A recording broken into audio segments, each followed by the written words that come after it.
Good morning and welcome to Super Healthy Super Mornings with Dr. Shilpi.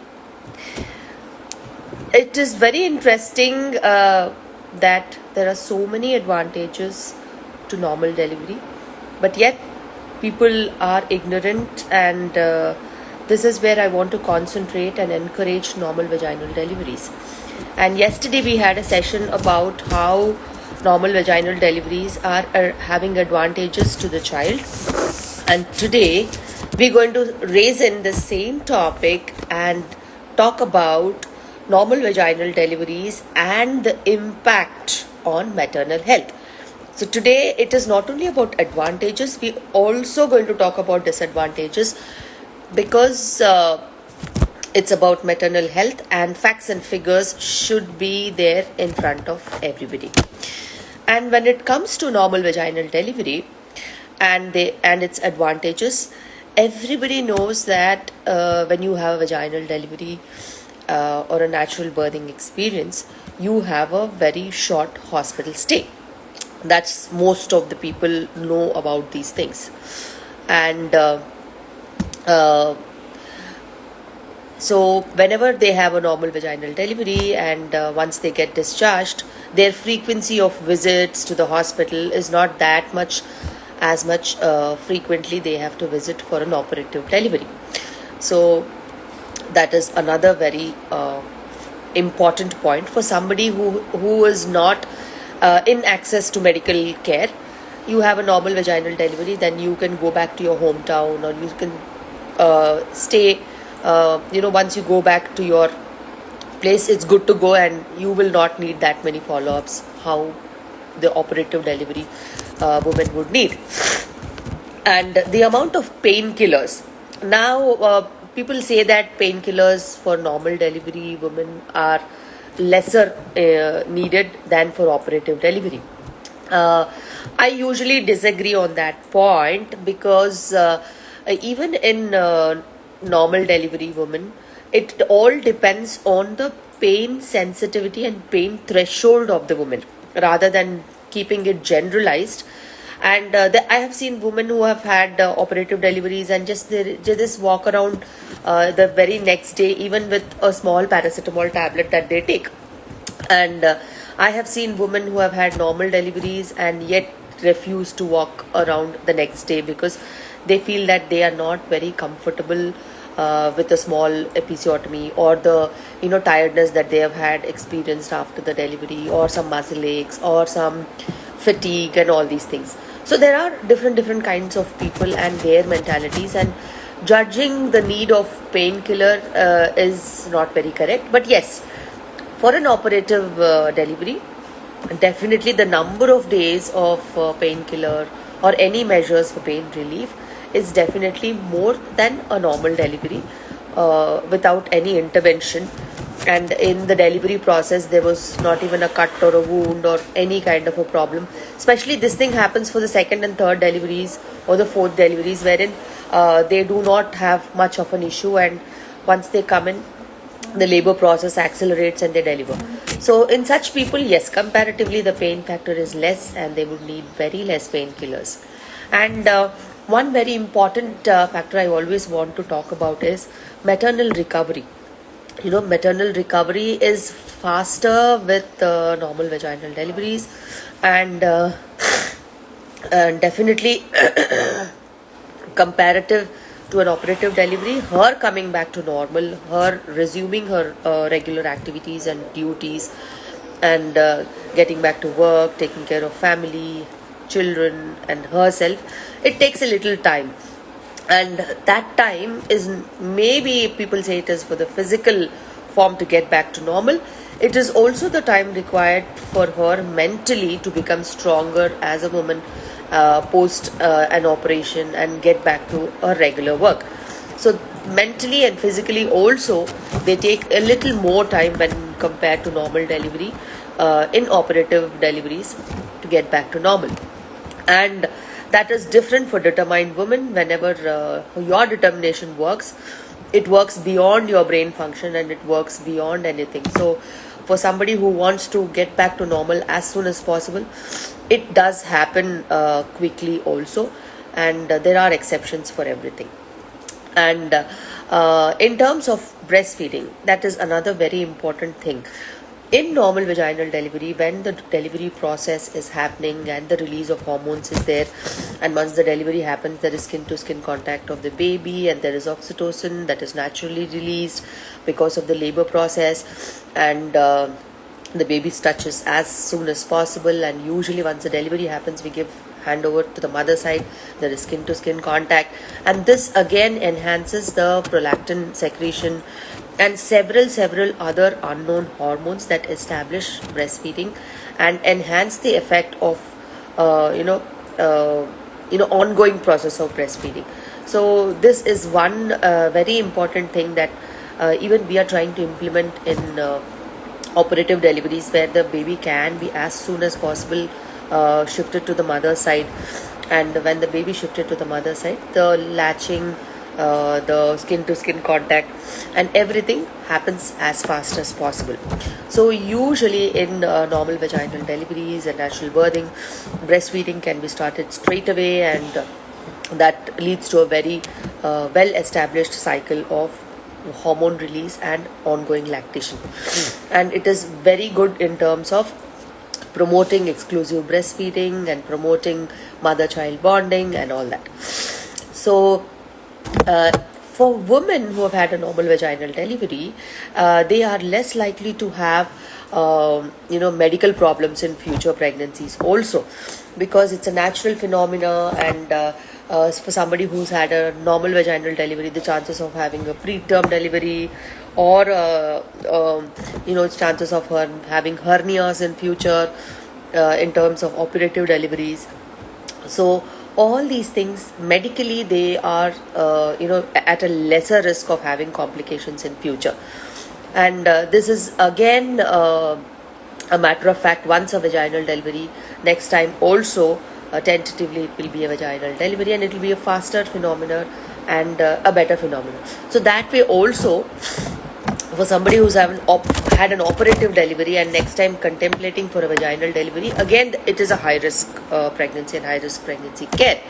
For somebody who's had a normal delivery, then it is a low risk pregnancy care. So that also matters in terms of categorizing women who have had previous deliveries by operations. And women are physically able to take care of the baby. They are better in terms of doing their daily tasks soon after having a normal vaginal delivery, and the mother-child bonding with comfort is much better. These days I have observed that mother-child bonding is interfered by several things, like a caregiver who's there, who's taking care of the baby, or there is somebody else in the house who's taking care of the baby, and the mother is left for recouping. So this recouping per se is causing a lot of issues, and they are definitely going to recoup, but the mother-child bonding is not happening to a level that it has to happen on a regular basis. So when there is a caregiver person in the house and that person is taking care of the baby a larger number of times, the bonding between the mother and child is not happening that easily, and the breast milk supply and ongoing process of breast milk is decreasing. And this is one of the factor why people land up in about 2 days or a week's time saying that I'm not able to produce as much milk possible that is necessary for the baby, and there is a need for top feed maybe twice or thrice in a day. So we encourage them to, when you've had a very uneventful normal vaginal delivery, you should be taking care of your child as soon as possible and as much as possible, so that your breast milk supply and the bonding of the mother and child takes up and kicks up. So that is very important. And whenever you have a normal vaginal delivery, it itself says and speaks that you have skipped a chance of having a very major surgery. And cesareans are not minor surgeries, they are major surgeries. And to be able to skip a need of a major surgery is very important, and it has a very lasting impact on your body for a very long time. And it is very important to understand that cesareans are not casual surgeries. They have their own disadvantages at the point of happening, and even in future they have their own implications. And wherever possible, you should promote normal deliveries and a normal vaginal delivery only. And wherever possible, avoid risks of major surgery, which is a cesarean surgery, and stay closer to normalcy and promoting normal vaginal deliveries. And for somebody who's had normal vaginal delivery, there are chances of lesser chances of having obesity in future, because you are back to normal as soon as possible. You provide whatever exercises, or physically you're fit. You need not take some weeks of rest after an operative delivery. You will be able to resume your duties. You will be able to resume your exercise regime. You will be able to do a better fitness regime if you want to. And that itself is one of the reason why your risk of obesity also falls. And the risk of obesity is so high these days in terms of recovering from a cesarean or an operative delivery. You put on lots and lots of weight post delivery also. So it is very important that you keep down the cesarean rates and improve the normal delivery rates, so that even obesity as a pandemic nowadays is getting controlled.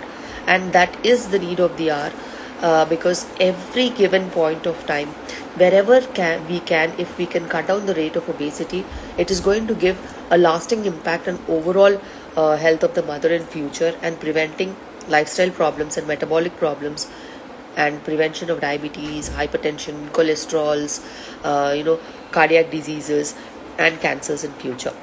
So obesity is a very important part and parcel of the problems that are having the newer problems these days. So it's very important that we take care of that and promote normal vaginal delivery wherever possible. And one important thing currently I wanted to talk is the maternal anemia. Even in India, we have lower income group, middle income group, higher middle income group, and a rich class of segment. Even in the rich class of segment, even in abundance, we still see maternal anemia. Maternal anemia, the lack of hemoglobin or low levels of hemoglobin, are still seen in every age group. Yes, recently in the past 6 months to 1 year, I have been seeing a little lesser of anemia, but it is still there. And we are struggling with anemia in India. And whenever we talk about anemia, it is very important that we should cut down any process or any method that causes blood loss. So operative deliveries per se cause more amount of blood loss, and there are chances of scarring, there are chances of infections in operative deliveries. So wherever possible, if we contemplate a normal vaginal delivery, we will be able to give a better maternal health, a better chances of her to recoup and save her blood and not have additional blood loss. So it is very important that these small points are there, but they have to be very well taken forward. And it is very important that we as a group of practitioners inculcate this kind of information into women who are casually wishing for a normal casually wishing for a cesarean on the pretext of having pain during normal delivery, which is absolutely not correct. And yes, I wanted to speak about disadvantages of normal labor also, because it is all about pros and cons, and there are good things and bad things to everything. And even in normal deliveries, we have episiotomy sutures, which are quite painful, but they do not have any chance of hernias and all these things. So it is very important that episiotomy sutures do not, even though pain factor is there, they do not cause much of a problem in terms of long-term impact, because it is not opening the abdomen, and they are lesser in terms of causing complications in future. And there are operative interventions even in normal deliveries, like forceps and vacuum and they also have their own disadvantages, but yet yes, they are better than the cesareans that we usually do for a casual reason. And the woman can be tired due to long hours of labor. That is another quality assessment that we are finding, because cesarean just finishes off in half an hour or so, but labor takes a very long time. And as per the body norms, sometimes labor lasts even up to 2 days also, especially when the latent phase of labor is too long. So women do feel tired, and they at times feel helpless, and they cry out for help and say that if they're not very well motivated and the partner is not motivated, and they do not have a fixed, you know, they have not gone through proper antenatal care and proper counseling for labor, delivery and preparation, they definitely would cry for help, and they would say that no, I'll go for a cesarean in the last. But it all depends on the consultant to give them that emotional support and take them through the normal labor and delivery by counseling them at the right time and the right method of counseling. And for some people, there are difficulties in delivering, especially for obese women, when there is soft tissue problems, and the labor process takes a lot of time, and at times even after delivery, the delivery of the head, the shoulders get stuck up, and there are certain procedures where we do to deliver the baby, and sometimes there are chances of normal labors converting to emergency cesareans. And normal cesarean has a lesser risk rate, and an emergency cesarean has a more risk rate. So it all depends on how you take your decisions. Especially last week, we had one antenatal patient who was coming from Bhimavaram, and she had dengue in between at 30 weeks. She had COVID in between at 30 weeks, and it was a very precious pregnancy, post-fertility treatment. And then when we saw her, the last scan when we did, we could see that the baby had 3 cord around the neck loops, very tight, and then the head did not descend, and her pelvis was borderline, and she had very prominent spines, and I deferred even on induction of labor, because she was very the situation seemed to be very difficult. I did not want her to be taken into a situation where they would be in need of an emergency cesarean. So better we would do a planned elective cesarean in such cases, because having a risk to the baby, especially when it is fertility pregnancy and when there are so many complications, it is not worth taking that risk. And it is very important that the pelvis of the woman should be good. If the pelvis is not good, definitely even borderline pelvis with 3 rounds cord around the neck and a bigger head, and which has not descended, and a floating head, all these things are contraindications even to go towards stretching herself for a trial of labor. So at times we also are sensitive, and we also take decisions which are very important, as medically and as situationally, that we need to.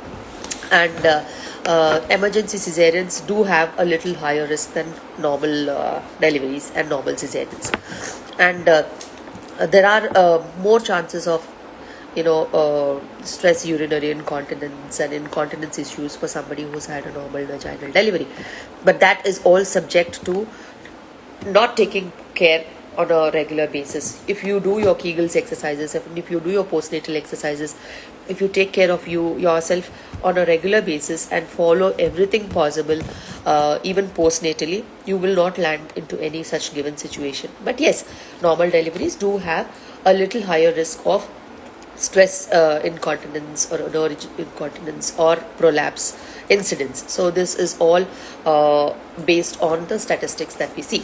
So it is very important to take care of maternal health. It is very important to give the information to delivering women, what is good, what is not good, and the influencing factors for achieving a normal vaginal delivery are definitely good pregnancy care, very good birth classes, especially giving them insight into all these things. Very, very important, the birth classes, the antenatal classes that they go through, and they should have a birth plan. And I encourage everybody saying that if you have a birth plan, you just tell us. Birth plan cuts down so many things, and it is very important that if you are motivated these days, because of COVID, we do not have group gatherings and get-togethers and antenatal classes which are working on a regular basis, or a weekend classes that we used to have. But yes, they help you give education to pregnant women and the couples and the family wherever possible. And you can discuss the birth plan, and when the birth plan is right, you will definitely have a highly motivated person. And the birth environment, whenever you have a very calm and environment that executes things as per plan, it is definitely going to be added advantage to accelerating the normal vaginal delivery rates. And you should have supportive people all around. And if you have negative people around saying that she is having pain, why don't you do surgery, she is having pain, why don't you do surgery, so these kind of pathetic people around delivering women, they take away the progress of labor. They do not allow the woman laboring to have a positive attitudes towards labor and delivery. They withhold her in putting her 100%, and they are stopping the normalcy that is required in that position of time. And people should be educated to have their own labor choices, and you should respect their choice. I am one person who respect their choice. And even last week we had a woman, a very well educated woman with a big fibroid in the uterus. She was so clear about her delivery outcomes. She told me the very first day or the second day that she saw me, that doctor, I have a complication and I am very much prepared to have a cesarean delivery, and I will tell you when I want to have a delivery. Please do make sure that the environment around the delivery time is made properly. I depending on her age and conception status and the medical risk that she had, and her fibroid lying down exactly at the position of the head, low down, and the position was breech, and all these things, I thought that perfect. And whenever she knows what she wants to do, it is very good. And she had hypertension, all these things. So we have to give labor choices to women who are educated and empowered. And it is okay when they don't want to take risk, even after you counseling them, the good and bad. And choices are to be accepted as they are, because women have the they should have the freedom of taking forward their choices, especially when it comes to childbirth. So childbirth education is given on a regular basis, and the choices of delivery should be there in the woman's hand. Motivation is one aspect and reality is the other aspect. Once you are sure that they are very well motivated, then the decision has to be accepted according to them. So this is all about maternal health. This is all about giving 100% to whatever possible that we can do. And good morning everybody, and thank you all for joining. And any topic that you want me to talk, I will talk, and we will take this discussion forward. And hi Sadhana Priya, I saw Sadhana Priya was one who delivered recently with us, and she's the mother of a cute baby now. She was so very well motivated, and then she had a normal vaginal delivery. At times I feel that whatever I do, the other side also people should be able to accept. If you accept that, definitely the outcomes will be very, very good. So this is all about maternal health and the effect of normal delivery on maternal health. And I'll take you forward for yet another interesting topic tomorrow. And see you tomorrow at 7:30.